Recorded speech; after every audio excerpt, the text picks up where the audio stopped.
आजच्या या कार्यक्रमासाठी उपस्थित असलेले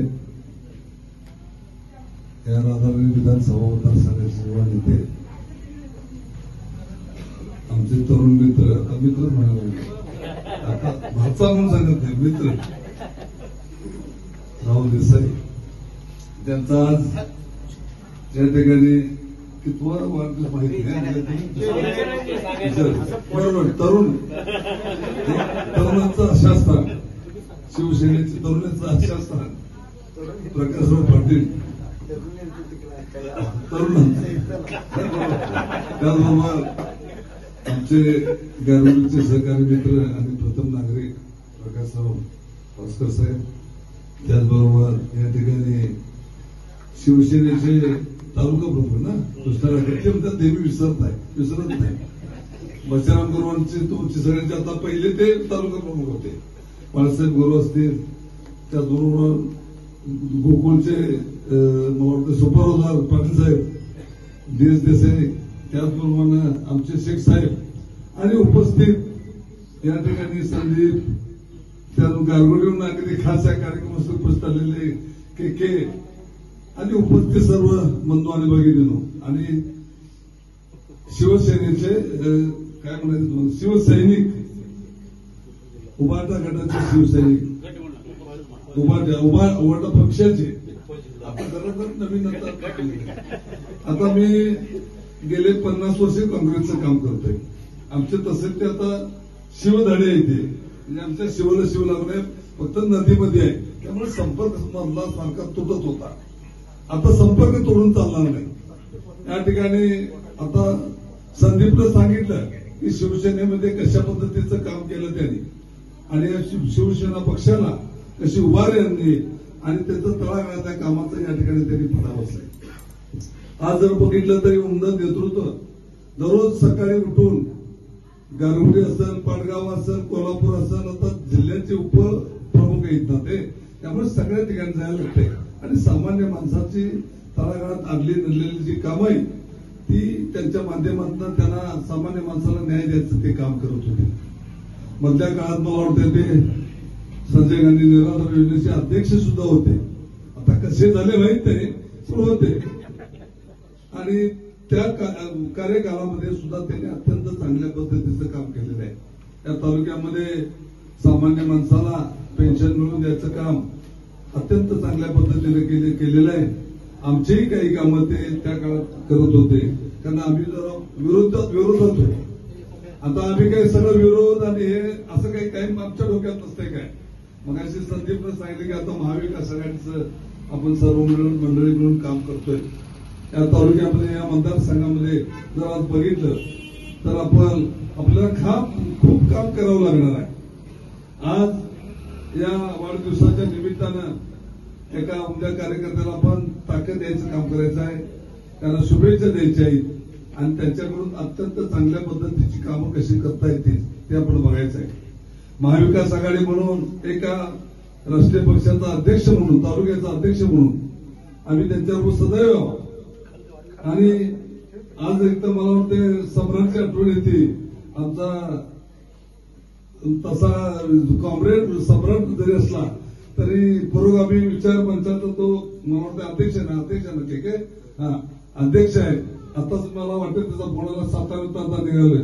रात्री वेळांक असणार प्रकाशरावांना शुभेच्छा द्यायला या ठिकाणी येणार आहे. त्याचं राज्य कार्यक्षेत्र आहे, त्याचं काय किरकोळ नाही. सम्राटचं राज्य कार्यक्षेत्र असल्यामुळे परवा तो कधी अक्कलकोटला होता.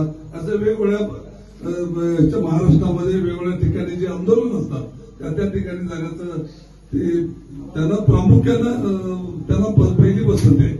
आणि आम्हाला सुद्धा जे आंदोलन आहे त्यामध्ये हाका मारायचं काम किंवा हाक्या देऊन उठवायचं काम सम्राट करतच असतोय. त्यामध्ये प्रकाशराव, आम्ही राहुल सगळे मंडळी सरपंच सगळे आम्ही त्या ठिकाणी तालुक्यामध्ये काम अशा पद्धतीचं काम करत असतोय. आणि हे सगळं करत असताना आपल्याला निस्वार्थीपणानं त्याचं काम करतोय त्याचा या ठिकाणी सत्कार तुम्ही आता केलेला आहे. वयाचा विचार काय करायचा नाही. आज जर पाहिलं तर मी सुद्धा आता 71 वर्ष माझं वय, मला वाटणार नाही, तरी सुद्धा आम्ही असं वेगाने चालतच आहे. तर प्रकाशराव मला एकदम कवळं नेतृत्व असणार.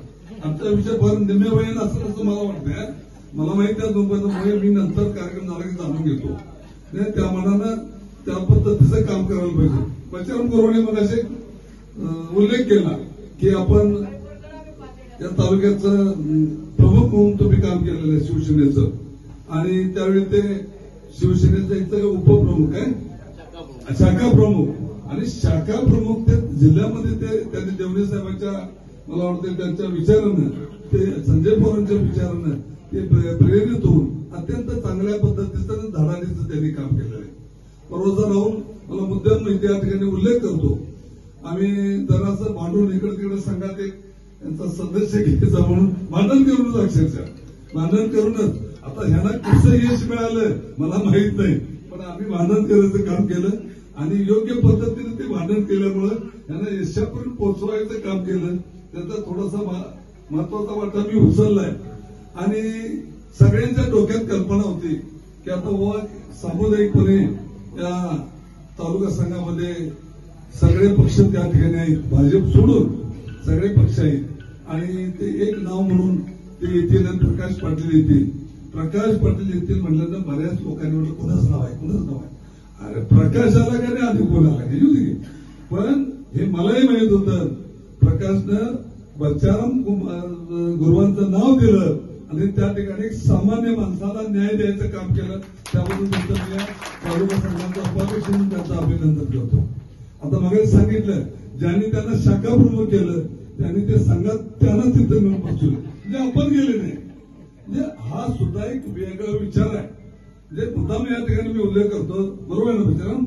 आणि बचाराम आता शिवसेनेचं काम म्हणल्यावर बोलायचं काय कारण नाही. आम्हाला काही बसूच देत नाही, त्यामुळे काय ते म्हणजे कामासाठी बसू देत नाहीत म्हणजे काय भानगड काही नाही, कामासाठी बसू देत नाही. आणि अत्यंत चांगल्या पद्धतीचं त्या संघाला सुद्धा चांगल्या पद्धतीचं त्यांचं मार्गदर्शन आणि योगदान आहे. त्याबद्दल मी प्रकाशराव तुमचं या ठिकाणी अभिनंदन करतो. आता काही मला वाटतं कमी बोलायचं असते म्हणून मी बोलत जोरच वाढतंय. तर पुन्हा एकदा प्रकाशरावना या ठिकाणी मी या ठिकाणी त्यांना ह्या वाढदिवसाच्या निमित्त शुभेच्छा देतो आणि उर्वरित काळामध्ये त्यांना पुढच्या आरोग्याचं चांगलं त्यांना मिळावं, लाभावं आणि त्यांच्याकडून समाजसेवेची चांगल्या पद्धतीची सेवा व्हावी, घरापासून समाजसेवा करावी आणि ती जिल्ह्यापर्यंत त्यांनी न्यावी अशी या ठिकाणी सदिच्छा व्यक्त करतो.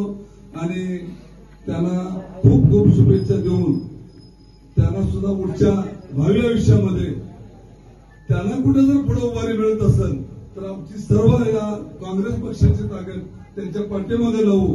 आता काय करणार आहे काय नाही सांग, इथं काय बोलायचं हे व्यासपीठ नव्हे, पण त्यांना कुठे उद्याच्या काळात संधी चांगली मिळावी आणि त्यांच्या बरोबर आम्हाला काम करायची संधी मिळावी, त्यांना सपोर्ट करायची संधी मिळावी अशी भावना व्यक्त करतो आणि मी या ठिकाणी 2 मिनिटं थांबतो.